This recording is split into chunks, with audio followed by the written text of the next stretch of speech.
যে দুনিয়ার থেকে যখন বিদায় নিতেছিলেন, হায় হায়, মালাকুল মউত যখন অনুমতি চাইতেছিলেন বুকে হাত রাখবো কি রাখবো না, তো বলছে অনুমতি দিব, আইনা আখি জিবরিল, আমার ভাই জিবরিল কোথায়?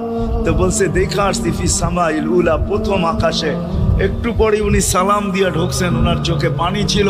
তো বলছে আপনি কাঁদেন কেন? বলে আজকে এলপিআরে চলে যাবে, আর কোনোদিন ওহির বাহক হয়ে জমিনে আসবো না। আপনার পরে কোনো নবী নাই, কোনো রসুল নাই, আমারও ওহির কাজ শেষ।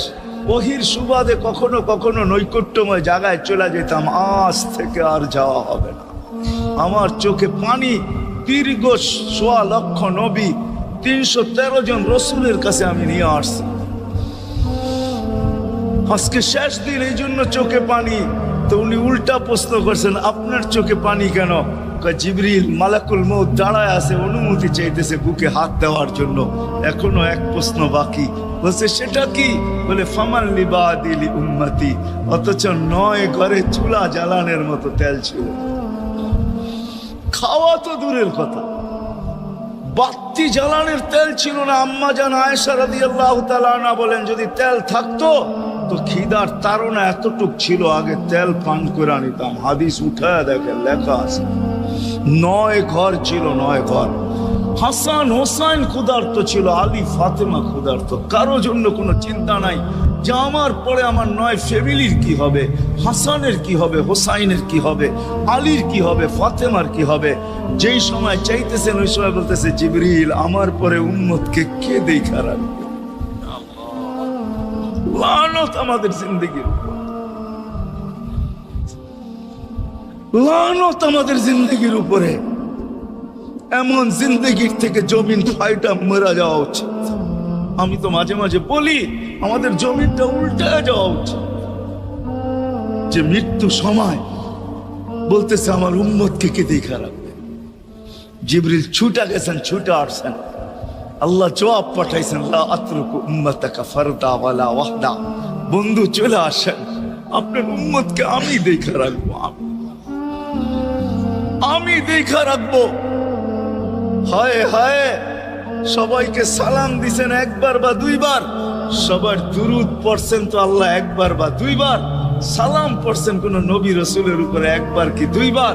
আর বন্ধুর সালাম প্রতি জুমা ইমাম আছে, খতিব আছে, ইমামরা একটা আয়াত পড়ে কোরআনের, ইন্নাল্লাহা ওয়া মালাইকাতাহু ইউসাল্লুনা আলান নবী ইয়া আইয়ুহাল্লাযীনা আমানু সাল্লু আলাইহি ওয়া সাল্লিমু তাসলিমা।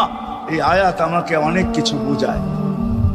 ইমাম ওলামারা, আলেম ওলামারা বলবে এই আয়াতে আমাদেরকে দুরূদ পড়ার হুকুম দিছেন, আমিও বলবো দুরূদ পড়ার হুকুম দিছেন। কিন্তু আমার প্রশ্ন আছে এখানে, আমার প্রশ্ন, আল্লাহ আমাদেরকে পড়তে বলতেছেন, ঠিক আছে, আমরা কয়দিনই থাকবো আর কয়দিনই পড়বো? একদিন তো আমরা মারা যাব, তো আপনার বন্ধুর উপরে দুরূদ কে পড়বে? আল্লাহ বলে বেওকুফ, দেখোস না ফেরেশতাদের নাম নিছি, ফেরেশতারা পড়বে। আমি যদি আল্লাহকে উল্টা প্রশ্ন করি, একদিন তো ফেরেশতাও থাকবে না, মালাকুল মউত মারা যাবে। আপনি আরশের নিচে লিখেই রাখছেন, ইন্নী কাতাবতুল মাউতা আলা মান তাহতা আরশি আল্লাযী হাইলা ইয়ামুত ফাহুয়া ফাওকা আরশি। আমার আরশের উপরে যে সে চিরঞ্জীব, যে নিচে আছে তাকে মৃত্যুর স্বাদ পান করতে হবে। একদিন তো ফেরেশতা মরে যাবে, আমাদের নবীজির উপরে দুরূদ কে পড়বে? আল্লাহ বলে, গন্ড মূর্খ, তুই দেখোস না প্রথম আমার নামটা আল্লাহ লেখা আছে, ইন্নাল্লাহা, আমি আল্লাহ পড়তে থাকবো, আমি আল্লাহ চিরঞ্জীব, আমার বন্ধুর দুরূদ কখনো বন্ধ হইতে দেই না, আর দিব না। হায় হায় হায় হায়, ওই রসুল। আল্লাহ বলে উম্মতকে আমি দেখা রাখবো। জিবরিল বলতেছে ইন্নাল্লাহা ইয়ান্তাযিরুক, আল্লাহ আপনার অপেক্ষা করতেছে। উর্দু জগতে খুশির বন্যা বইতেছে। কেন? সব নাচতেছে উর্দু জগতে, এমনকি আরশ পর্যন্ত ঝুমতেছে। হাবিব ইউসিলুল হাবিব, আজকে বন্ধু বন্ধুর কাছে চিরদিনের জন্য চলে আসবে। খুশির বন্যা চলতেছে, অনুমতি দেন না, আল্লাহ উম্মতকে দেখা রাখবে। যে মরার সময় চোখে পানি, তো আমাদের জন্য পানি। চলেন শেষটা শুনায়া দিয়া শেষ করতেছি। লম্বা হাদিস, আমি শর্ট করতেছি। তাহকিক উলামা ইকরাম করে নিয়েন, আমি শুনায়া দিয়া যেতেছি আপনাদেরকে। নফকা দুইটা হবে।